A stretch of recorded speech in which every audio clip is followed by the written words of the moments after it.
As the House panel looks into whether the Attorney General lied under oath about the targeting of journalists, we will speak with one of the leading administration critics in the Senate who has taken his own fair share of criticism in these past days and weeks.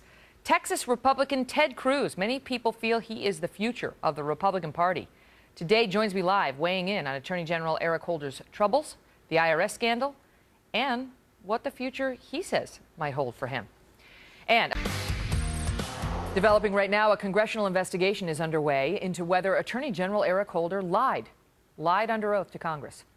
Lawmakers now trying to clarify the Attorney General's testimony about his knowledge and involvement in the potential criminal prosecution of journalists. Joining me now, Texas Republican Senator Ted Cruz, who is a member of the Senate Judiciary Committee. Senator, great to see you here. Megyn, it's always good to be with you. How much trouble do you think Eric Holder's in right now? Well, I think that the conduct of the Justice Department does not inspire confidence. We have seen pattern after pattern with respect to investigation of the media. We've seen the Department of Justice willing to seize the phone records, to seize the emails of this network, of the Associated Press. And by all appearances, the Attorney General went before Congress, stated he had nothing to do with it. And now it's become public that he did, in fact, have quite a bit to do with it. I think the Attorney General needs to come forward and explain what the truth is and why he told Congress something different. Now, our viewers should know you went to Harvard Law School. You clerked for Chief Justice William Rehnquist, then Chief Justice William Rehnquist. You were the Solicitor General down in Texas, meaning the top appellate arguer. And then you worked for the Department of Justice under President Bush. You were the Deputy Attorney General. So you know a thing or two about being Attorney General and about the law.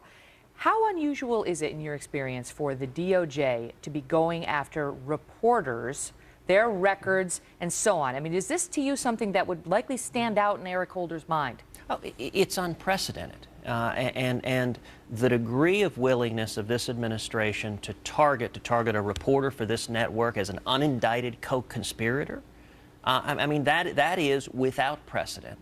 And unfortunately, I think it's part and parcel of a pattern from this administration of not respecting the Bill of Rights, not respecting the First Amendment, not respecting the Second Amendment, not respecting our Fourth and Fifth Amendment rights regarding drone strikes, regarding the IRS. Over and over again, the pattern we've seen is an unfortunate willingness to use the machinery of the federal government as a tool and a partisan tool to punish those perceived as your political enemies. And I think that's really troubling, particularly when combined with a willingness to dissemble and to mislead the American people. Do you think this comes from the top?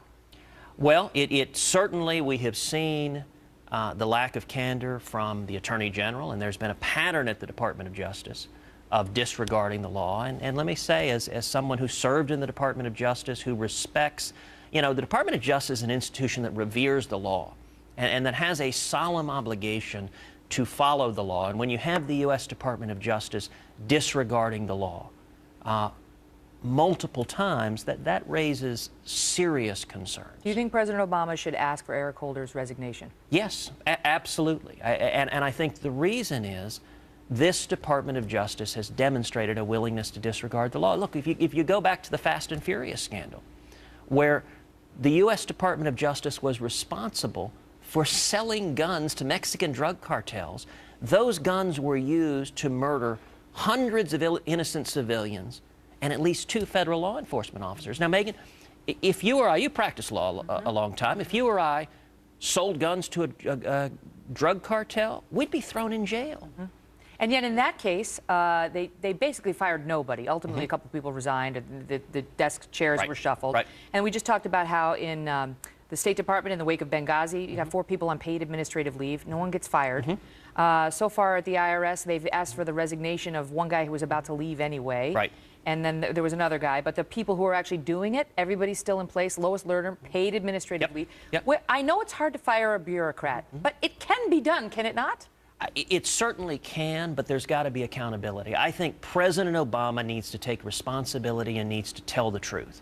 You know, in recent weeks, there are at least 2 instances of senior officials for the administration telling flat-out falsehoods. Number one, the White House press secretary said with regard to Benghazi that neither the White House nor the State Department had changed the talking points at all, other than changing the word consulate. Now, within a few days, ABC News reported that that wasn't true, that they'd changed it a dozen times. They deleted al-Qaeda. They deleted references to terrorism. Now, that was simply an objectively false statement made on behalf of the President of the United States to the American people.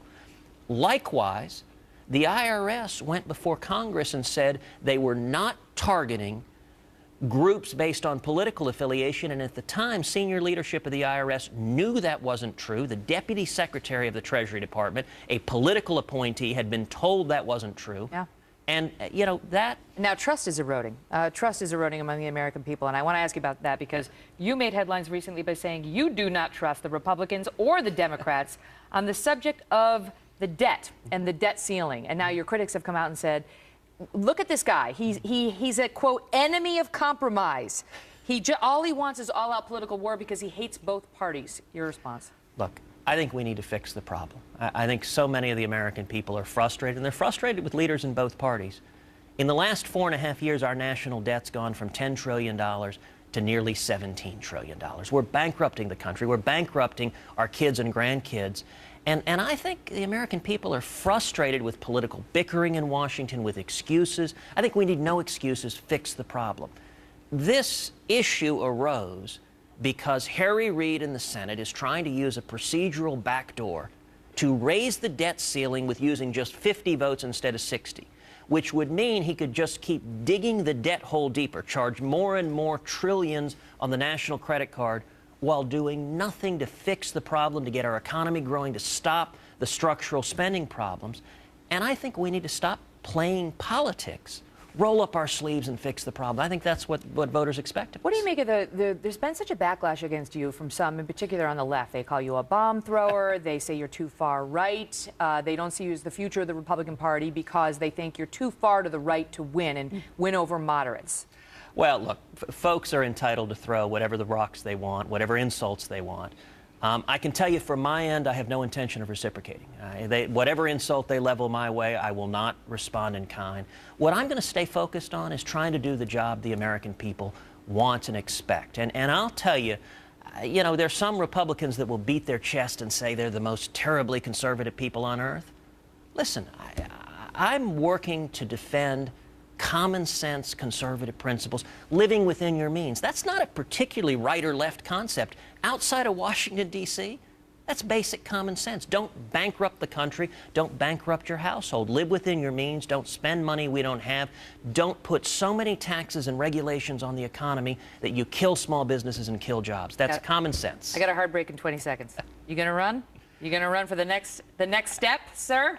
100% of my focus is the U.S. Senate. Yeah, you can never get a straight answer on this question. Never. But I have to ask. Senator, it's great to see you. Thank you, Megyn. It's great to be with you.